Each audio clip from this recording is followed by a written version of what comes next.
বৃক্ষরোপণকে একটি নিত্য নৈমিত্তিক বিষয়ে পরিণত করতে হবে, বৃক্ষমেলার উদ্বোধনী অনুষ্ঠানে বললেন প্রধানমন্ত্রী। পঞ্চদশ সংশোধনীর বিষয়ে হাইকোর্টের রায় বহাল রেখেছে আপিল বিভাগ, ফিরছে তত্ত্বাবধায়ক সরকার ও গণভোট।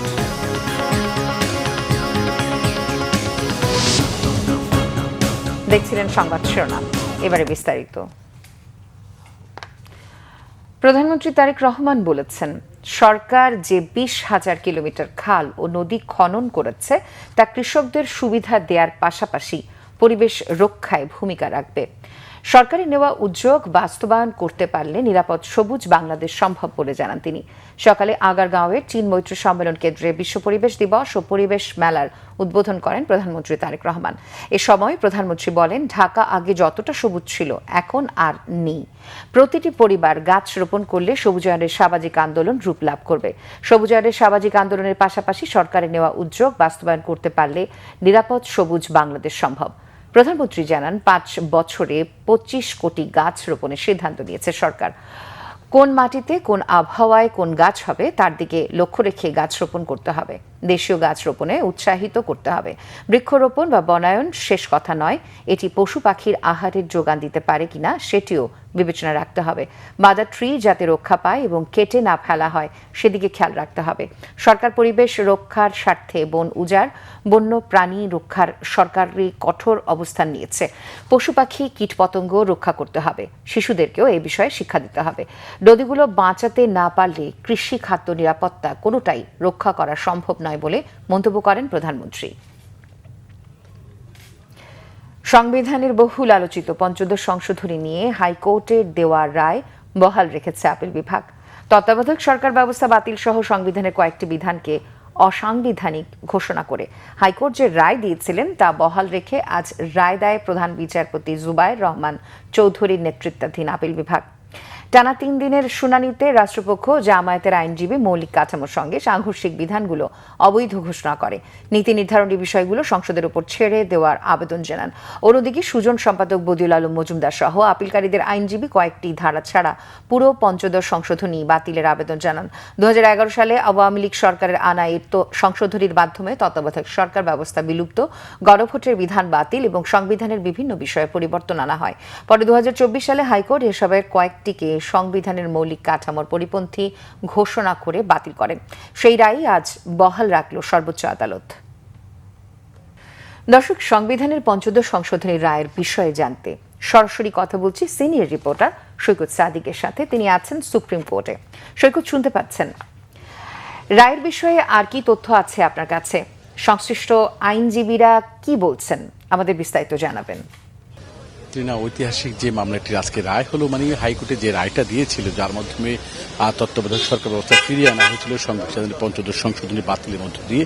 2011 সালে যে সংসদ যেটা বাতিল করেছিল সেটাকে আবার জুলাই অভ্যুত্থানের পর যে সরকার আসার পরে কিন্তু গত বছর এই মামলাটি আবার রিট করা হওয়ার পরে এবং গত ডিসেম্বর হাইকোর্ট কিন্তু সেটা তত্ত্বাবধায়ক সরকার ব্যবস্থা ফিরিয়ে আনে এবং সংবিধানের পঞ্চদশ সংশোধনী বাতিল করে।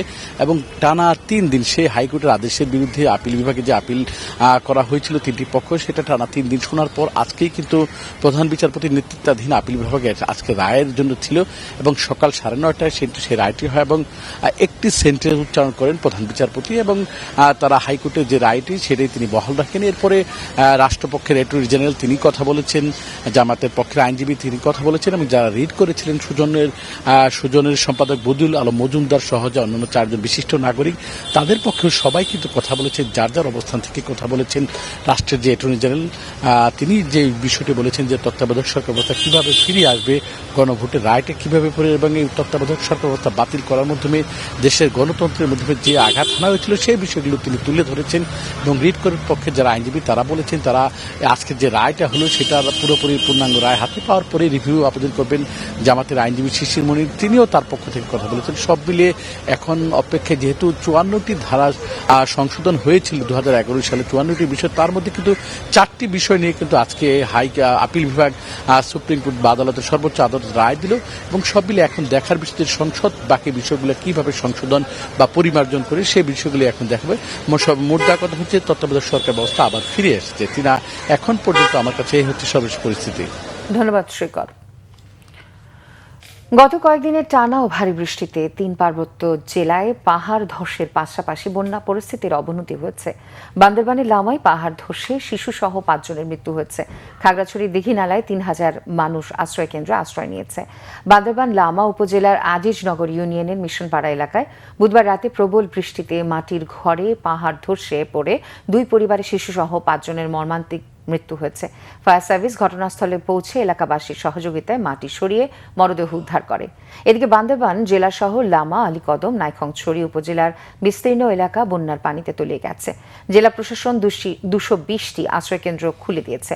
বন্যা কবলিত লোকজন বিভিন্ন আশ্রয়কেন্দ্রে আশ্রয় নিয়েছে। এছাড়া ব্যাপক পাহাড় ধসে রুমা, থানচি ও রোয়াংছড়ি সড়কে যানবাহন চলাচল চরমভাবে ব্যাহত হচ্ছে। এদিকে খাগড়াছড়ি জেলা সদরে বন্যা পরিস্থিতির কিছুটা উন্নতি হলেও দীঘিনালার বন্যা পরিস্থিতি অপরিবর্তিত রয়েছে। দুর্যোগের কারণে জেলার সকল সরকারি প্রাথমিক বিদ্যালয় আজকের জন্য বন্ধ ঘোষণা করা হয়েছে। এই ছিল এখনকার মতো। পরের সংবাদ দুপুর 2টায়, এর আগে 1টায় রয়েছে নিউজ টপ 10 দেখার আমন্ত্রণ রইল। এছাড়া বাংলাভিশন সংবাদ ও সংবাদ সংশ্লিষ্ট অনুষ্ঠান দেখতে ভিজিট করুন www.tvnews24.com ও facebook.com/banglavisionnews এবং সাবস্ক্রাইব করুন youtube.com/banglavisionnews।